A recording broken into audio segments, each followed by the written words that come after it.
வணக்கம். இன்னைக்கு நம்ம மழைக்காலத்துக்கு ஏற்ற மாதிரி சூப்பரான ஒரு ஆனியன் பக்கோடா எப்படி பண்ணுறதுன்னு பார்க்கலாம் வாங்க. ஒரு பவுலில் நான் ஒரு 4 கரண்டி அளவுக்கு கடலை மாவு எடுத்திருக்கேன்.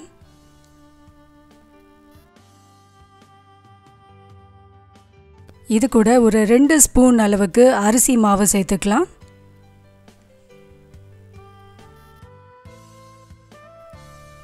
அரிசி மாவு சேர்த்த பிறகு தேவையான அளவு உப்பு சேர்த்துக்கலாம். 1.5 ஸ்பூன் அளவுக்கு குழம்பு மிளகாய் தூள் இது சேர்த்து நல்லா கலந்து விட்டுக்கலாம்.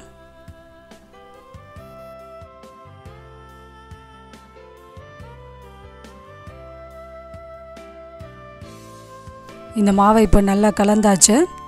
இது கூட இப்போ நறுக்கின வெங்காயம், ஒரு பெரிய வெங்காயத்தை நீள்வாக்கில் கட் பண்ணி வச்சுருக்கேன். 5 பல் பூண்டை தோலோடவே நசுக்கி எடுத்திருக்கேன். 2 பச்சை மிளகாயை சின்ன சின்ன துண்டுகளாக கட் பண்ணி எடுத்திருக்கேன். ஒரு கைப்பிடி அளவுக்கு முந்திரி பருப்பு, 2 கைப்பிடி அளவுக்கு புதினா, ஒரு கைப்பிடி அளவு கருவேப்பிலை, இது எல்லாத்தையும் எடுத்து தனியாக வச்சுக்கலாம். இப்போ நம்ம கலந்த மாவில் 1 குழிக்கரண்டி அளவுக்கு சூடான எண்ணெயை ஊற்றிட்டு நல்லா கலந்துட்டு கட் பண்ணி வச்சுருக்க வெங்காயம், பூண்டு, பச்சை மிளகாய், புதினா, கருவேப்பிலை எல்லாத்தையும் ஒன்றா சேர்த்து கலந்து விட்டுடலாம்.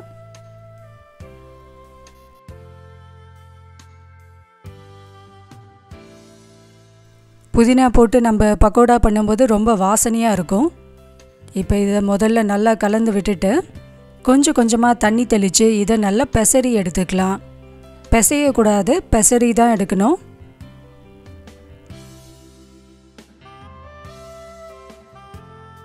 கொஞ்சம் கொஞ்சமாக தண்ணி தெளித்து இது மாதிரி நல்லா பெசரி எடுத்துக்கலாம். மாவு நல்லா கொஞ்சம் கெட்டியாகவே இருக்கணும்.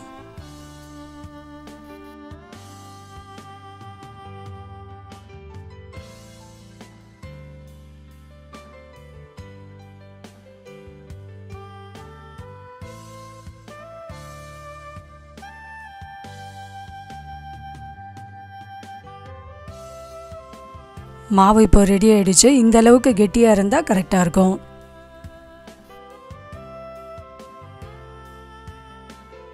இப்போது கடாயில் எண்ணெய் நல்லா சூடாக இருக்குது. இதை இப்போது மீடியம் ஹீட்லேயே வச்சுட்டு நம்ம பெசரி வச்சுருக்க மாவை கொஞ்சம் கொஞ்சமாக போட்டு பக்கோடாக்களை நல்ல பொன்னிறமாக ஆகிற அளவுக்கு பொரித்து எடுத்துக்கலாம். மீடியம் ஹீட்லேயே தான் வச்சு பொரிக்கணும், இல்லைன்னா வெளியே கலர் மாறிடும், உள்ளே வேகாமல் இருக்கும். மீடியம் ஹீட்லேயே நம்ம பொரித்து எடுத்தோன்னா கலரும் கரெக்டாக வரும், உள்ளே நல்லா வெந்திருக்கும். அதே சமயத்தில் நல்ல கிறிஸ்பியாகவும் கிடைக்கும்.